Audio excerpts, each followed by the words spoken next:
Welcome to UK study point. हम तैयार कर रहे हैं उत्तराखंड जी के आने वाले उत्तराखंड के कॉम्पिटिटिव एग्जाम्स के लिए। तो उसी में हमने उत्तराखंड का इतिहास शुरू किया है, जिसके अंतर्गत हमने प्रागैतिहासिक काल कंप्लीट कर लिया है और आज हम करेंगे उत्तराखंड का आद्यैतिहासिक काल। ठीक है, चलिए शुरू करते हैं। तो इस काल का मुख्य स्रोत विभिन्न धार्मिक ग्रंथ हैं। ठीक है, तो आद्यैतिहासिक काल की यदि बात करें तो इसका सबसे जो मुख्य स्रोत है वो क्या है? धार्मिक ग्रंथ है। धार्मिक ग्रंथों में उत्तराखंड का उल्लेख है। कई ऐसे धार्मिक ग्रंथ हैं जिनमें उल्लेख है, चलिए पढ़ते हैं। तो उत्तराखंड का सबसे पहले जो उल्लेख हुआ था वो सबसे पहले हुआ था ऋग्वेद में। ठीक है, ऋग्वेद में उत्तराखंड को देवभूमि के नाम से उल्लेख किया गया है। उत्तराखंड का उल्लेख और जो अन्य धर्म ग्रंथों में मिलता है वो है उपनिषद, पुराण, महाभारत, रामायण। तो ये आप देख सकते हैं, ये हैं उपनिषद, पुराण, रामायण और महाभारत। इन ग्रंथों में भी उत्तराखंड का उल्लेख है। उसके बाद हम आते हैं स्कंद पुराण। स्कंद पुराण में 5 हिमालयी खंडों का उल्लेख है। तो उत्तराखंड के 5 हिमालयी खंड जो थे उनमें से 2 खंड जो है वो उत्तराखंड में मौजूद हैं। वो कौन कौन से 2 खंड हैं? एक है आपका केदार खंड और दूसरा मानस खंड। ये 2 खंड जो हैं वो 5 खंडों में से 2 खंड उत्तराखंड में ही आते हैं। उसके बाद माया क्षेत्र जिसे हरिद्वार कहा जाता है आजकल, पहले से पौराणिक काल में माया क्षेत्र कहा जाता था हरिद्वार को। तो वहां से लेके हिमालय तक के विस्तृत क्षेत्र, ठीक है, हिमालय के फैले हुए क्षेत्र को केदारखंड कहा गया तथा नंदा देवी से कालगिरी तक के क्षेत्र को मानस खंड कहा गया। ठीक है, तो केदारखंड और मानस खंड का जो विभाजन रेखा थी वो नंदा देवी पर्वत को माना गया। नंदा देवी पर्वत के एक तरफ केदारखंड और दूसरी तरफ मानस खंड था। ठीक है, तो केदारखंड व मानस खंड के बीच में नंदा देवी पर्वत है। उसके बाद है पुराणों में इन दोनों खंडों को साथ में, अब यदि इन दोनों खंडों को एक साथ प्रयुक्त किया गया पौराणिक ग्रंथों में, क्या कहा गया? या तो उत्तराखंड नाम से जाना गया या ब्रह्मपुर, खसदेश नाम आदि से, इन नामों से जाना गया दोनों खंडों को एक साथ में। ठीक है, उसके बाद आया बौद्ध साहित्य की बात करें तो बौद्ध साहित्य के पाली भाषा वाले ग्रंथों में उत्तराखंड क्षेत्र के लिए हिमवंत शब्द का प्रयोग हुआ। तो हिमवंत नाम से जाना गया जो बौद्धिक साहित्य है जो पाली भाषा में है, उसमें उत्तराखंड को हिमवंत नाम से जाना गया। अब बात करते हैं दोनों खंडों की। तो सबसे पहले गढ़वाल क्षेत्र की। तो गढ़वाल क्षेत्र की हम बात करें तो पौराणिक काल में इसे बद्रिकाश्रम, तपोभूमि, स्वर्गभूमि, केदारखंड आदि नामों से जाना गया। कौन कौन से नाम थे?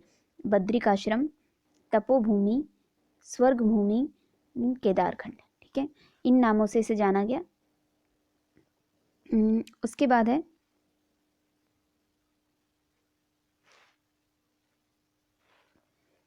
1515 ईस्वी के समय इस क्षेत्र के 52 गणों, ठीक है, 1515 ईस्वी के समय इसी क्षेत्र के, गढ़वाल क्षेत्र के 52 गणों, गढ़ मीन्स पहाड़ी किले थे जिनको गढ़ नाम से जाना जाता था।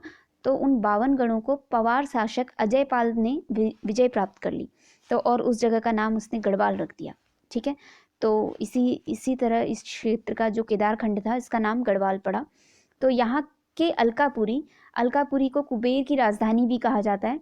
तो अलकापुरी जो जगह थी वहाँ पे क्या, मनुष्यों के जो पूर्वज, आदि पूर्वज हैं, सबसे पहला मानव जिनसे कहा जाता है मनु को, तो उसका निवास स्थान भी अलकापुरी में कहा गया था।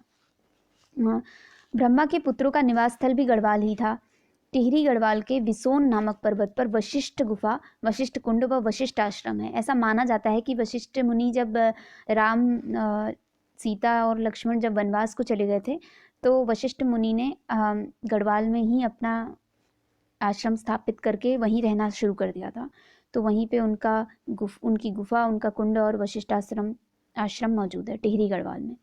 ठीक है, उसके बाद है गढ़वाल के देवप्रयाग में सीता जी पृथ्वी में समाई थी, इसी कारण मंसार में हर साल वहाँ पे मेला लगता है। ठीक है, तो ऐसे मान्यता है कि जो सीता जी थी वो पृथ्वी में यहीं समाई थी, गढ़वाल में, देवप्रयाग में। और देवप्रयाग में ही राम का एक मंदिर है, और ये माना जाता है कि अपने अंतिम दिनों में उन्होंने यहाँ तपस्या की थी। और टिहरी गढ़वाल में जहाँ लक्ष्मण जी ने तपस्या की थी, उस जगह को तपोवन नाम से जाना जाता है। और रामायण काल के बाणासुर का भी राज्य इसी क्षेत्र में पड़ता है। तो उसकी राजधानी जो थी वो ज्योतिषपुर थी।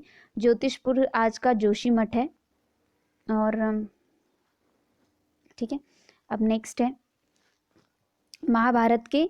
महाभारत में जो वर्णन हुआ है उत्तराखंड का, वो क्या क्या है। महाभारत के एक भाग है वन पर्व, उसके अनुसार पांडव यहीं से स्वर्गलोक को गए थे। जो 5 पांडव थे कुंती पुत्र, वो इधर कुंती समेत यहीं से स्वर्ग को गए थे, ऐसी मान्यता है उस वन पर्व के, महाभारत के वन पर्व के अनुसार। ठीक है, और उस समय उत्तराखंड, उस समय यहाँ पुलिंद एवं किरात जातियों का आधिपत्य था। तो उत्तराखंड में उस समय गढ़वाल क्षेत्र में उस समय पुलिंद एवं किरात जातियों का आधिपत्य था। पुलिंद जो राजा था, पुलिंदों का जो राजा था, इन्हें कुड़िंद भी कहते हैं, पुलिंदों को ही।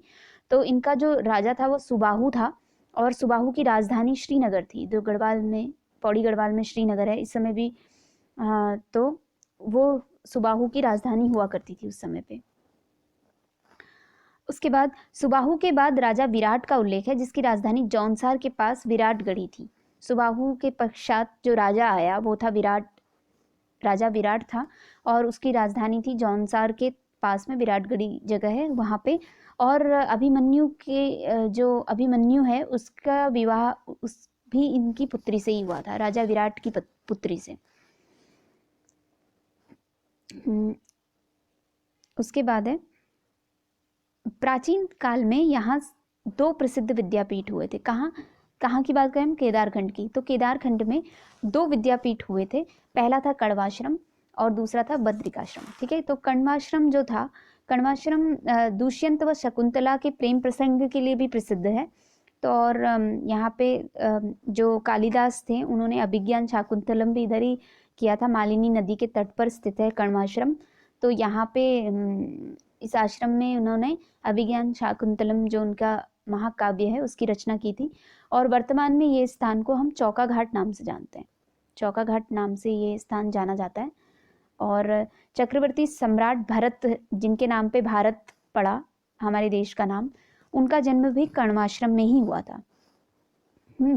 उसके बाद है विद्वानों के मतानुसार प्राचीन काल में गढ़वाल क्षेत्र में खस जाति के लोग बहुत सशक्त थे। तो ऐसा माना जाता है कि प्राचीन काल में गढ़वाल क्षेत्र में खस जाति के लोगों का प्रभुत्व था, और वो बौद्ध धर्म के प्रचार प्रसारक थे, और वो काफ़ी सशक्त लोग थे।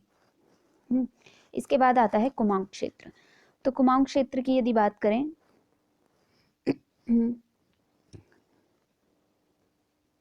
कुमाऊं क्षेत्र पौराणिक ग्रंथों के अनुसार चंपावत के पास कांतेश्वर पर्वत पर भगवान विष्णु का कूर्मावतार हुआ था। ऐसा माना जाता है कि भगवान विष्णु का कूर्मा अवतार हुआ था चंपावत के पास कांतेश्वर पर्वत पे। और यही जो आने वाले समय में इसी पर्वत के नाम पर मानस खंड का नाम कुर्मांचल हो गया, जो संस्कृत में था।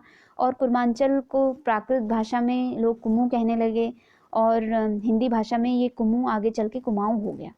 तो पहले चंपावत के आसपास के क्षेत्र को ही कुमाऊं कहते थे, लेकिन आगे चल के जो जितने भी आज कुमाऊं के ज़िले हैं, अल्मोड़ा, पिथौरागढ़, बागेश्वर, नैनीताल, उधम सिंह नगर तक का जो क्षेत्र है, वो सब कुमाऊं के अंदर आ गया। इसे पूरा संपूर्ण क्षेत्र जो है वो कुमाऊं कहलाया जाने लगा। और दूसरी बात ये भी है कि लोग फैल गए, एक जगह से दूसरी जगह विस्थापित होने लगे। तो वही जो कुमाऊं लोग थे वो और जगह जाते गए, और कुमाऊं का विस्तार होते गया। कुमाऊं का सबसे ज़्यादा उल्लेख स्कंद पुराण में मिलता है। तो स्कंद पुराण में ही कुमाऊं का भी सबसे ज़्यादा उल्लेख है। ये स्कंद पुराण के वायु पुराण के अनुसार यहाँ किरात, किन्नर, यक्ष, गंधर्व, विद्याधर, नाग आदि जातियाँ निवास करती थी उस टाइम पे। ठीक है, तो आज भी उन जातियों की कहानी, किस्से हम सुनते हैं। तो कुमाऊं क्षेत्र में नाग देवताओं के मंदिरों की उपस्थिति प्राचीन काल में नाग जाति के लोगों के निवास को प्रमाणित करता है। तो हम कई सारे नाग देवताओं के मंदिर हैं उत्तराखंड में, कुमाऊं में, और जिनमें से सबसे प्रसिद्ध है बेरीनाग, पिथौरागढ़। ठीक है, बेनीनाग या बिनाग भी इसको बोलते हैं। और किरातों के वंशज आज भी अस्कोट एवं डीडीहाट में निवास करते हैं। तो किरात जाति भी थी, किरात जाति के लोग भी थे और उनके जाति के लोग आज भी मौजूद हैं जो अस्कोट और डीडीहाट जगहों पे निवास करते हैं। और कुमाऊं में जो राजपूत हैं, राजपूतों से पहले खसों का प्रभुत्व था। खस हमने देखा गढ़वाल में भी वो काफ़ी उनका प्रभुत्व था और ये बहुत सशक्त भी थे और बौद्ध धर्म के प्रचार प्रसारक थे, यानी कि हिंदू धर्म से पहले बौद्ध धर्म का प्रभुत्व इन इलाकों में हुआ करता था। तो आज के लिए इतना ही। अगले लेक्चर में हम इसके आगे का पढ़ेंगे। तो आज के लिए धन्यवाद।